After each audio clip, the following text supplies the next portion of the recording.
Hello, I'm Paul Beckwith. In this video, I'm going to talk all about heat pumps because heat pumps are a very efficient way to heat your house in the winter, to cool your house in the summer, and they can do it much more efficiently than natural gas furnaces, say, in the winter for heating, and standard air conditioners in the summer for cooling. They do both. And the reason why they can operate more efficiently is that they're not actually generating heat. They're not actually having, burning, say, natural gas at very, very high temperatures to, heat a room, or to running an air conditioner. Basically, the heat pump, it moves heat. So in the winter, it takes heat from the outside air. There's not a lot of it, depending on the temperature, but it can take the heat from the actual air outside and put it inside. And it does the opposite in the summer. It actually moves the heat from the inside air to outside.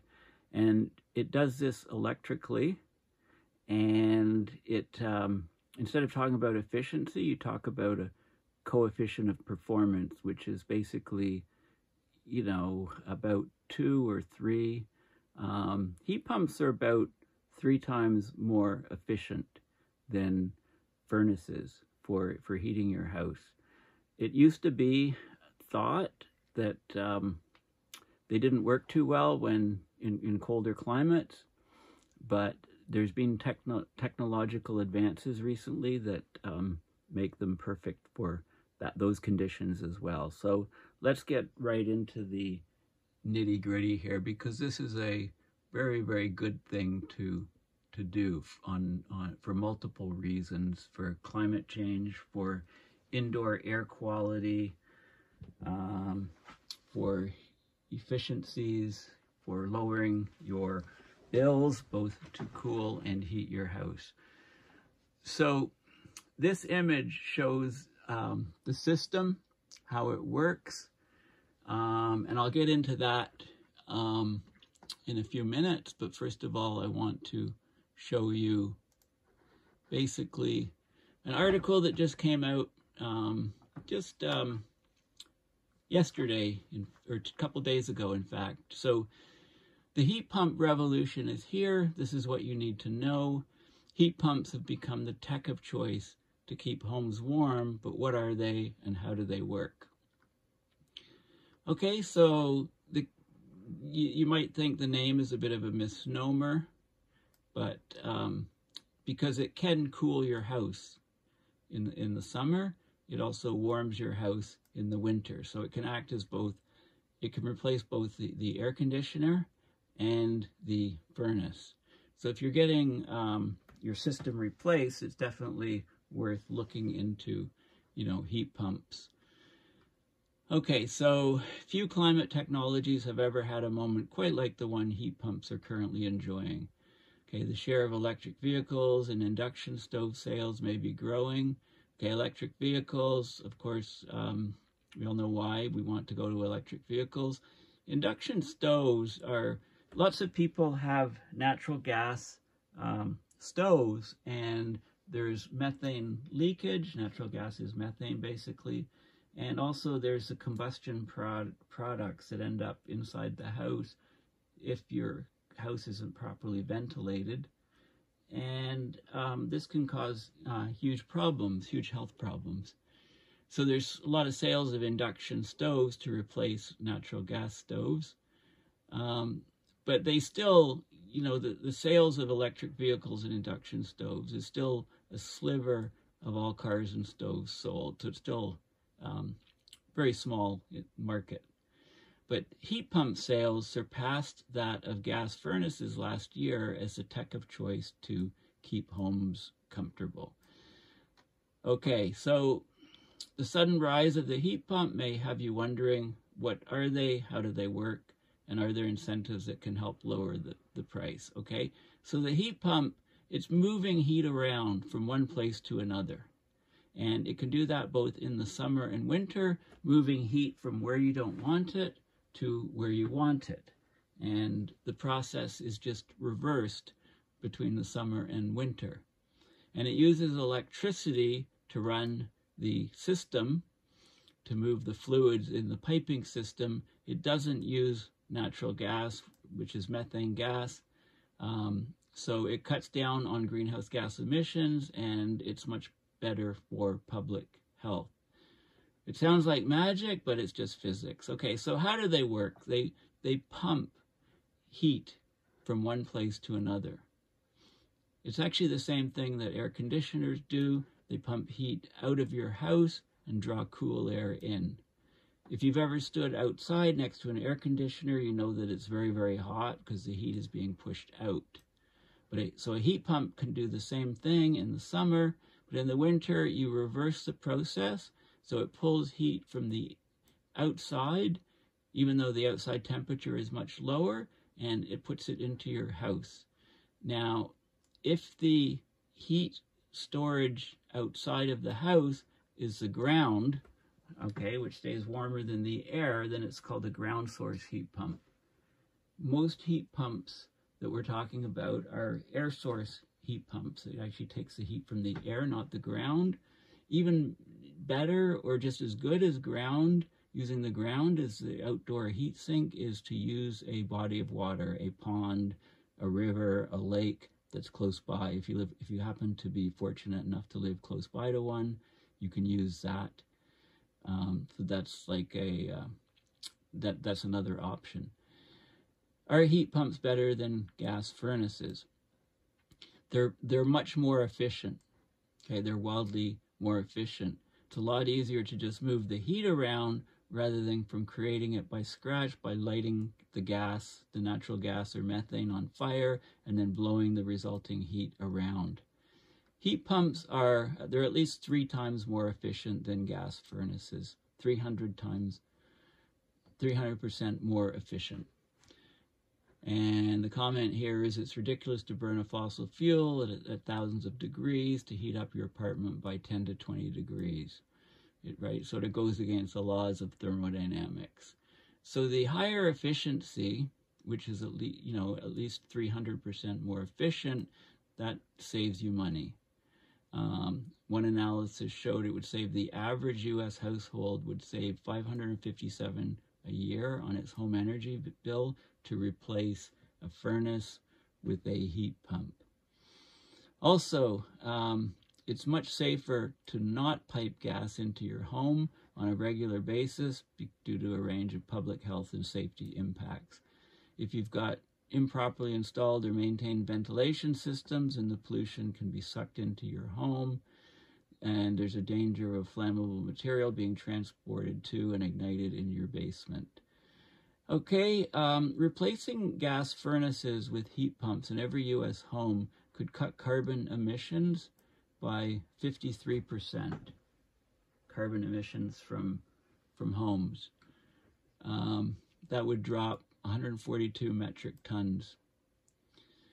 Do they work in cold weather? Yes, mostly. Now, this is where technology improvements have been made recently so that they can extract heat from very, very cold air, so work very well in the winter. Because the conventional wisdom was that air source heat pumps don't work well in cold weather because it's hard to extract heat from extremely cold air. Ground source heat pumps have an easier time since the ground temperature is higher and remains fairly constant. But manufacturers and R&D, research and development, universities, they've been able to greatly increase the efficiency of heat pumps to extract heat from cold air. So they work fine now in cold climates. Okay, so these technological improvements have allowed heat pumps, air source heat pumps, to be much more efficient at capturing heat, even when it's sub-zero outside. The Energy Star, U.S. government program promoting energy efficient appliances, it launched a cold climate rating for heat pumps, and there's a database that shows that there's over 1,400 models that fit the bill. Real-world tests in cold climates from Maine to Minnesota show that heat pumps can operate in some of the harshest winter conditions out there. Okay, now they're not the cheapest things. It's a 4 or 5 figure investment depending on the size of the house to install a new heat pump, but remember, you're replacing the furnace and the air conditioning. Air source heat pumps are generally cheaper than ground source ones, because with ground source ones, you have to bury the pipes under the ground. If you have horizontal pipes, it's cheaper than if you have to drill vertical holes for your pipe. So if you're in the city and you don't have much yard space, then you'd have to go ground source, you'd have to drill vertical holes, and then it gets more expensive for drilling those holes, etc. But it's still cost effective, but the payoff time is more like 15 years for ground source, over much less than that for air source. And there are incentives in the U.S., the Inflation Reduction Act, the IRA. There's tax credits that cover 30% of the cost of a heat pump, up to $2,000. For households with under 80% of the median area income, you get 100% of the upfront cost of buying and installing a heat pump, up to $8,000. Many states offer rebates, so you can check your location if you're in the U.S. Other countries are also offering rebates. In the UK, the government offers homeowners up to £6,000, which is $7,150 US equivalent, to cover installing a heat pump. The urgency to install more heat pumps has increased in the wake of the Ukraine war. Yet a third of the 6.6 billion pounds, which is 7.8 billion US dollars, put forward by the government, a third of it remains unspent as of last month. So lots of people are doing it, but there's still lots of money for people to do it. In Australia, they offer incentives for heat pump hot water heaters. It warms up the hot water tank instead of the space. Not everybody has a freestanding home, so if you're in an apartment, what do you do? Well, there's now a growing number of HVAC companies are looking to change that. They're offering window heat pumps, so small portable window units that just sit in your window, so they can be used in apartments. It sits like a saddle over your windowsill. There's no professional installation required. You just go and buy the window heat pump. It works in temperate climates at the moment, but they're working on one for cold climates. And they're doing a pilot in New York to install window heat pumps that operate in colder temperatures. It's part of an upgrade program. Okay, now, of course, you might need to upgrade your electrical panel, which could add, money to any project, but you may not need to do that. So what's going on? What are they working on next? They're working on multifunction heat pumps that can heat both the space and the hot water heating. Okay, all in one. So imagine, one little box in your basement, one little heat pump. It connects through pipes to a unit outside, and it can air condition your house in the summer. It can heat your house in the winter, and it can do your domestic hot water heating year-round. Now, heat pump refrigerants, they're working on new types of refrigerants. Like HFCs are the most common, and they're very potent greenhouse gases.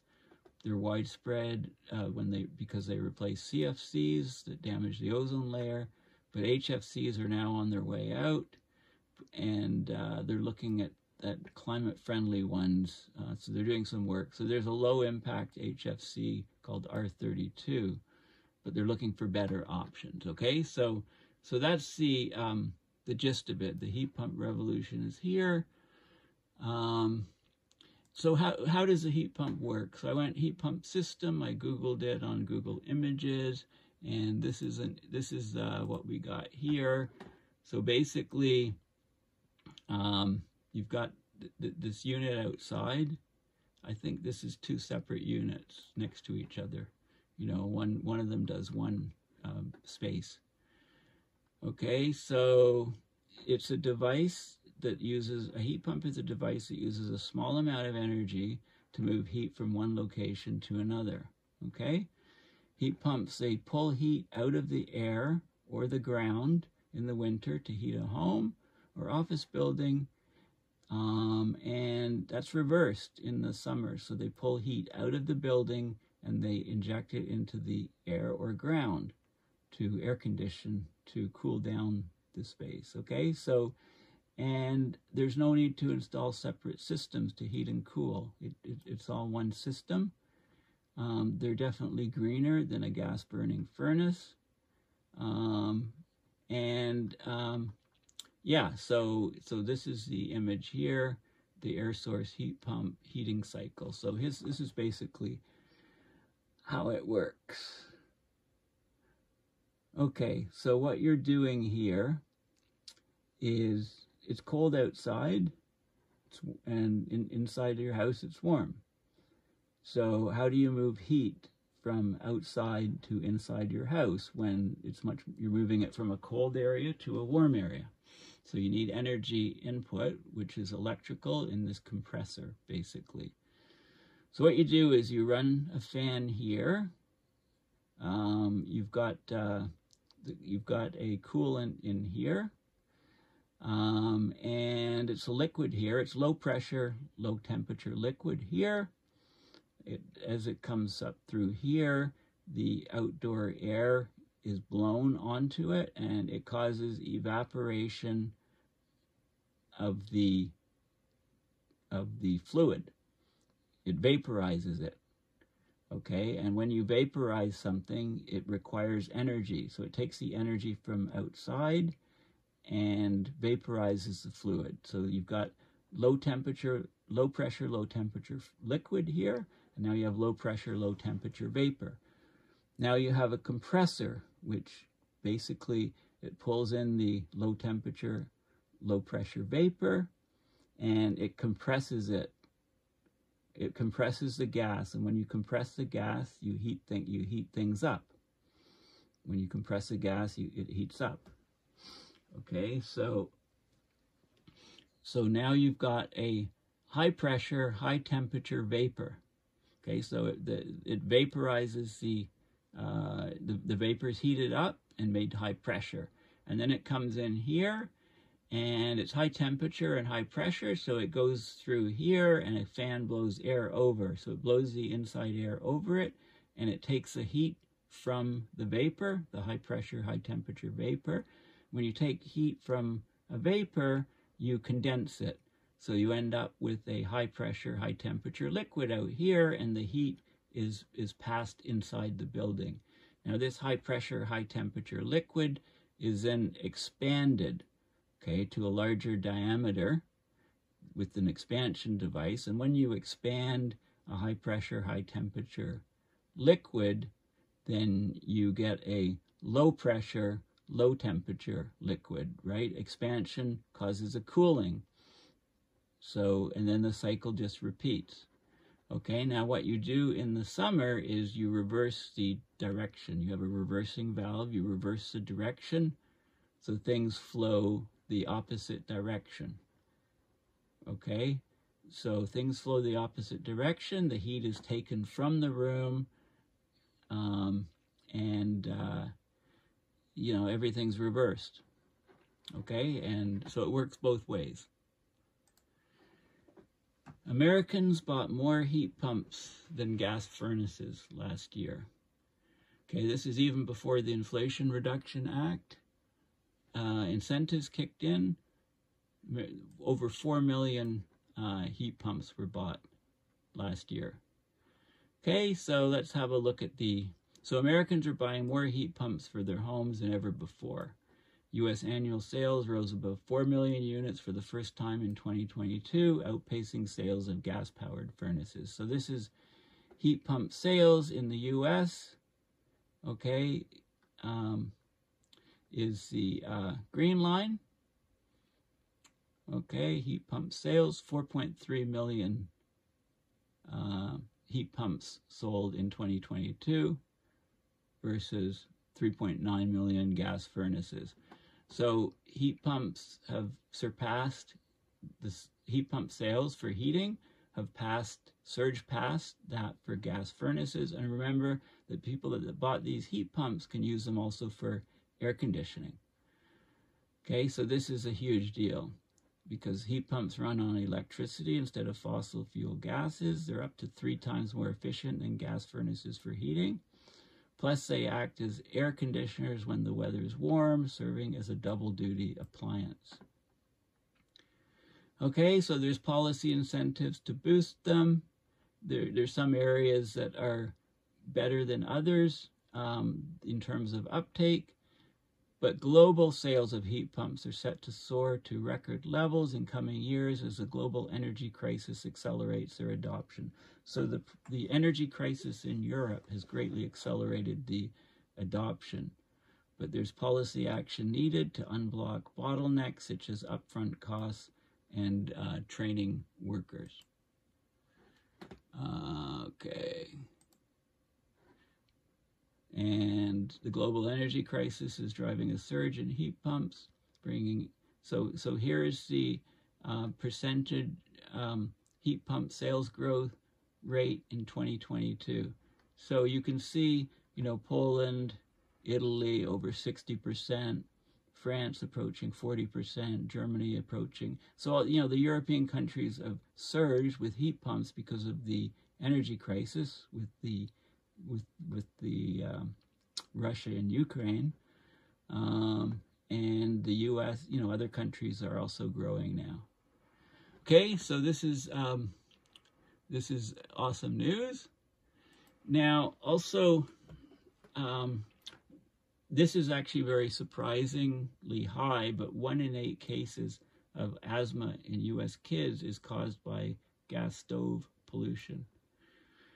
So you've got your gas burner in your kitchen, and your kids have asthma. Well, 1 in 8 cases of asthma is caused by the gas stove pollution. It's worse than car traffic. It's the emission of combustion products from the gas, toxic chemicals and carcinogens. People used to say that, well, it's clean burning. It's a lot clean burning than coal and oil, but you're still burning it inside your house in an indoor space, and depending on ventilation, it can lead to very, very poor quality indoor air. So this is it. New research shows 1 in 8 cases of asthma in children in the U.S. is due to the pollution given off by cooking on gas stoves. Okay, so there's going to be regulation, even banning of gas cookers eventually, but that would take some time. There's too many of them. Around 1/3 of U.S. households have gas stoves in their kitchen, with the gas industry long touting the method as the cleanest and most efficient way to cook food.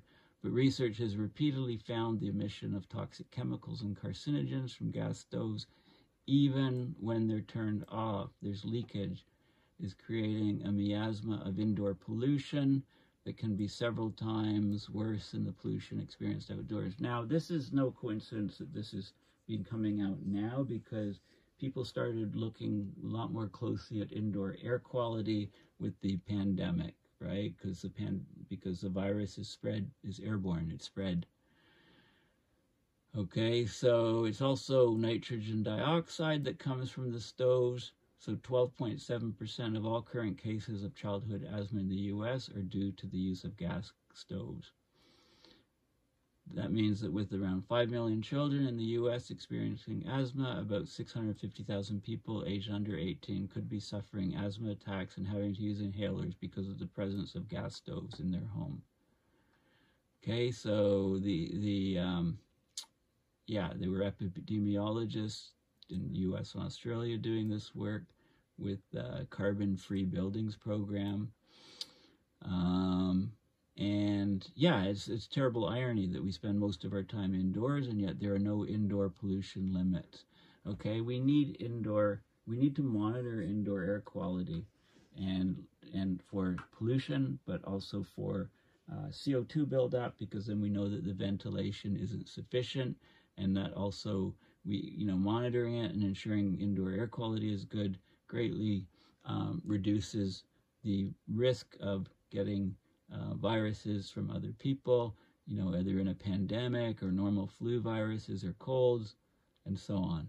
Okay, so the EPA currently has no standard for safe levels of pollutants indoors, with the potential health problems posed by gas stoves still largely unknown or overlooked by many people who use them. Using range hoods, opening windows, and electrifying aspects of cooking, such as using an electric kettle to boil water, can all lessen the exposure to pollution. Okay, so, you know, this is another advantage of using the heat pumps, because they're just run by electrical power. Are heat pumps the most overlooked climate solution? Okay, so there's bills about, you know, solar, wind, electric vehicles, etc., but very little attention has been paid to heat pumps, and that should change. Okay, the National Renewable Energy Laboratory, NREL, in the U.S. looked at what would happen if every home in America replaced their heating and cooling systems with heat pumps. Single-family home emission would be reduced by 142 million metric tons per year. Homes currently emit about 1 billion metric tons, so that is a 14% reduction in the sector, 3% reduction in the country's total emissions. The average homeowner would save about $557 per year on their utility bill, and 6.6 million jobs would be created. Cold climates aren't preventing heat pump adoption. The biggest barrier is cheap natural gas. So if natural gas is really cheap places, then that's the biggest barrier to people switching to heat pumps.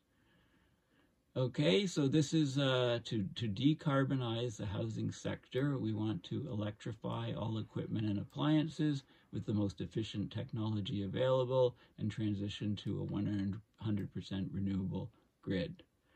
Okay, and then there's sort of heating fuel market share. Natural gas is just over half of the share. Electricity 28%, and then the others are still are less. Heating equipment market share, central warm air furnaces 66%, heat pumps 14%. So this number should go up to, you know, 80%. Air conditioning market share, traditional air conditioners 52% of the market, window units 22%, heat pumps are 20%. This number can go way up. No air conditioning 11%. Okay, and heating fuel, natural gas, the emissions, there's lots more stats here, but I think I've covered the main ones. It goes by state, etc. It drills down and breaks it down.